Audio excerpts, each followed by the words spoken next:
Chris Cuomo here. Welcome to NewsNation, where right and left come to be reasonable. And often that means that I am talking about things and often in a way that doesn't please the two sides.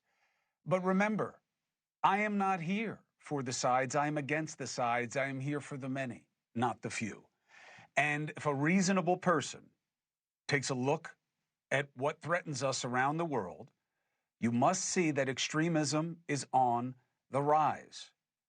We are all waiting to see what the administration does with Iran and what Israel does with or without America's consent, and whether all these preparations with Huckabee in Jerusalem and them staying there overnight and everybody moving their people out because they think there are going to be new attacks all over the region against America and their allies. Are we really about to enter a new phase of warfare that we certainly don't want here at home? Now, that's tough enough. My concern is, why do we add to it? Why are we feeding extremism at home? I mean, you have to see, that's what these manufactured fights are between right and left. Deliberate division on everything that happens, from Taylor Swift to transgender to reproductive rights. There's nothing that escapes it. It's all hyperbole all the time, all hot talk. Always feeding it, the lawfare, the lock 'em up, the strong arm tactics, the poison podcasters, making everything an outrage. It is all raising the temperature and being reflected in what we see in our country. These terror attacks of the CEO, of the IVF clinic, of the Israeli embassy, on the campuses, now in the streets. Many of these perpetrated by young Americans who feel displaced and are appropriating others' sense of oppression. We are weakening our resolve on purpose.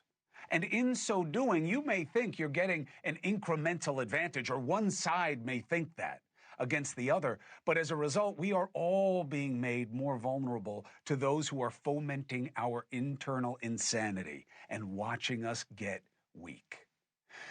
Despite the consensus in this country that the border should be secure, and there is one, and it did loom large in the last election, the immigration issue has also been a victim of extremism. And we saw that today from the President of the United States by stepping away from the extremism. I'll explain. Migrants are demonized, right? They're all criminals. They're all bad. They're all taking your jobs. They're all doing this. They're all stealing all our services. It is a narrative. It is not the truth. This has been a mistake and has led to an over-aggressive roundup strategy, ICE being forced to do things in ways that make us look more like a regime in South America than this America. Two reasons we're doing it. First, two reasons you shouldn't do it. First, it's not right legally. Look, either the law is our religion in this country or it is nothing. If you don't respect due process, then it's only a matter of time before none of it matters, besides advantage and convenience in the moment. Now, second, it's just not the right play politically. I've told you many times on this show and on my podcast, The Chris Cuomo Project, that not all people who enter illegally are the same. Certainly when it comes to threat profile, certainly when it comes to their value here to communities and companies, there are a lot of people doing everything right in this country despite having entered in a way that is wrong. Now, before you roll your eyes and say, what about Laken Riley, and he's just a lefty, you know who agrees with me? Donald John Trump. The president posted today, farmers and hotel owners are complaining they're losing their illegal workers to his deportations. And criminal aliens that Biden let into the country are applying for their jobs. So there will be changes to his deportation strategy. He says, in his own words, there are people who came in illegally, who matter, who have value, who are doing great jobs. Sounds like he's saying he's going to stop ICE workplace raids. Now, the first part of what he says is true. Not everyone who entered illegally is part of some brown menace. Many of his supporters are telling him he went too far. Now, the second part of what he says, I cannot match. I can't find anyone who says there has been a rash of bad criminals looking to replace workers who are deported because of the roundups. To me, it sounds like an excuse for him to kind of balance the politics here. He's going to accommodate relaxing the roundup standards while still appearing to keep a target on the bad hombres. Still, the back off, as with the tariffs, is the right call as a matter of fact and politics. Trump is finally reflecting the real balance among voters on this issue. The majority in America are smart enough to know that not all migrants, even if they enter illegally, are the same. About 1 in 3 of us say all illegal immigrants should be deported. Okay, it's about the same as the MAGA population. But a majority, 50+%, say only some illegal immigrants should be deported. Why? Because we are a centrist company. I meant country. We are centrist. We are neither right nor left in the extreme. The majority who want some deportations, 97% of that majority, say migrants who committed violent crimes should be deported. Of course, the Democrats botched this. Trump capitalized on it, rightly so. But only 15% say immigrants with a job should be deported, and now Trump is saying the same thing. Okay? Why? Because as a collective, we know what you probably know from your own community experience, and I certainly know from mine. Okay? Migrants are not a marauding horde, a brown menace that represent a unique criminal threat when compared to the criminality being committed by the rest of the country. Fine. One is too many? Fine. It doesn't seem like the president's saying that anymore. Illegal immigrants are 37% less likely than native-born Americans to be convicted of a crime. The idea that they are all on the government dole, getting everything for nothing, is stilted. The government estimates that up to 75% of illegal immigrants pay taxes. They provide over $90 billion to the U.S. government every year. A study of this allotment found the average illegal entrant who enters as an adult will pay the U.S. government $200 grand more in taxes than they get in benefits. They spend tens of billions of dollars each year just on Social Security and Medicare, programs that they're never going to see a dime from. Yes, some states allow Medicaid for sick kids in certain instances, but that's very different than the narrative that's out there. They are not stealing our jobs. They're filling jobs that are open because Americans either have jobs or don't want the ones that are open, to the tune of 7 million open jobs, 500,000 open jobs in manufacturing alone, millions in hospitality and business services. Now, the fact that they are often underpaid, even compared to American workers, that's a 2 times problem, because they are collapsing the wage market for that class of worker, and that affects Americans. Yes, but that's on the employers who are cheating. And yet, even though they get paid less, they spend a lot while they're here. Illegal entrants I'm talking about spend hundreds of billions into local economies each year, reportedly. Nearly 1 in 4 Americans are either first or second generation. That's why there's such an affinity for the immigrant experience. And everybody wants it to be done legally, but they understand when it is done illegally and why, and that context matters. So I get why Trump has decided to listen to people with influence around him and back off the idea that he needs to round up 15 million people who may be in the country illegally. The problem is that while he's saying that on one hand, he's still playing to the politics of extremism on the other hand.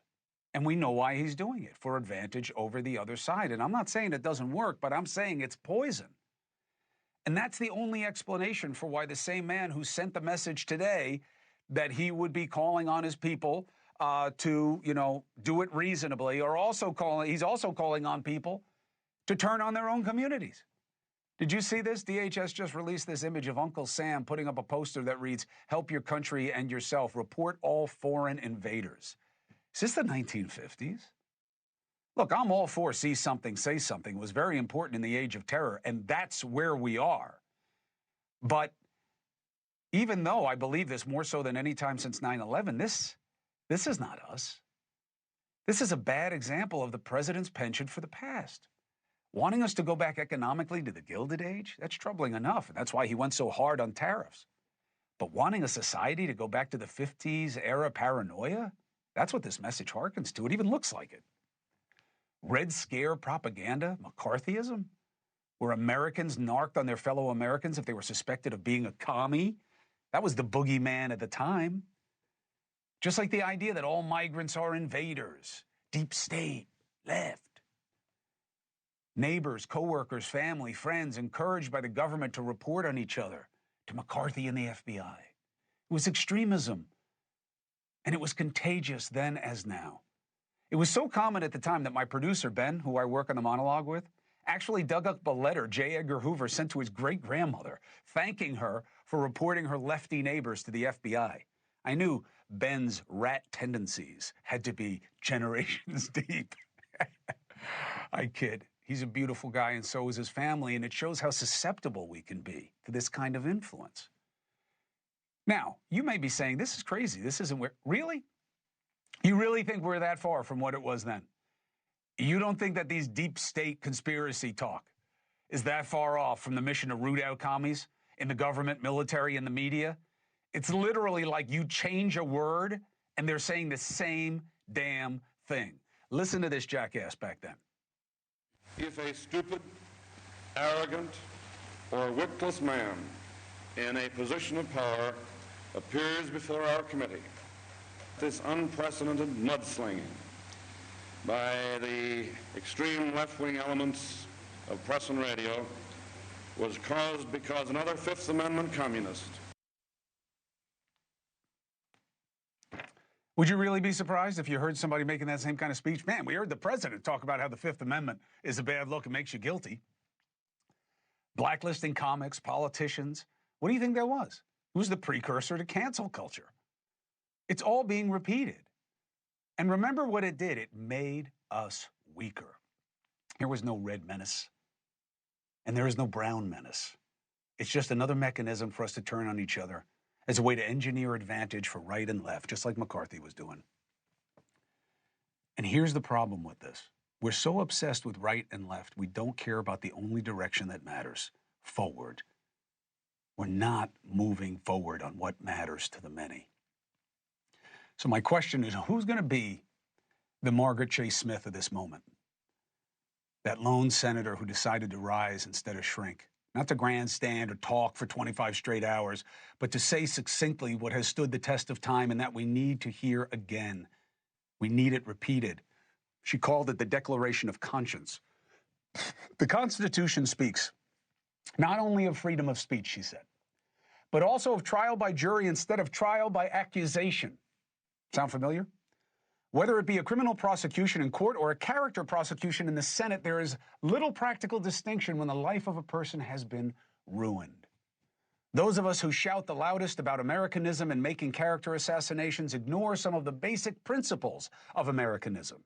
The right to criticize, the right to hold unpopular beliefs, the right to protest, the right of independent thought. Now, you may say I'm exaggerating the comparison, but before you do, remember, just today, a U.S. senator was thrown on the ground and treated like a bad hombre by government security just for speaking back at a press conference. Look at this. Sir, hands up, hands up. I'm Senator Alex Padilla. I have questions for the secretary because the fact of the matter is a half a dozen violent criminals that you're rotating on your hands off. On the ground. Hands behind your back. Hands behind your back. If you don't my hands, go ahead, put them behind my back. All right. Cool. Other hand. Lay flat. Lay flat. Other hand, sir. Other hand. I don't know what bothers me more, that they think that this is the way to treat a U.S. senator. I don't care. I don't care how he's acting. It's about the position. And no, he's not acting in a way that warrants that. And I'm telling you, there are too many of you who right now are being like, oh, listen, man, he spoke up. It is a press conference. He should have been. You flip the R and the D and you feel totally different about it. And that is the problem. That's the problem. If that's Marco Rubio instead of Padilla, you guys completely flip opinions. That's extremism. That is us and them. And there is no we. And if there is no we are weak. This is not America. This is extremism.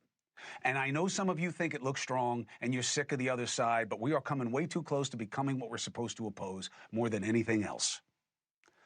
Extremism.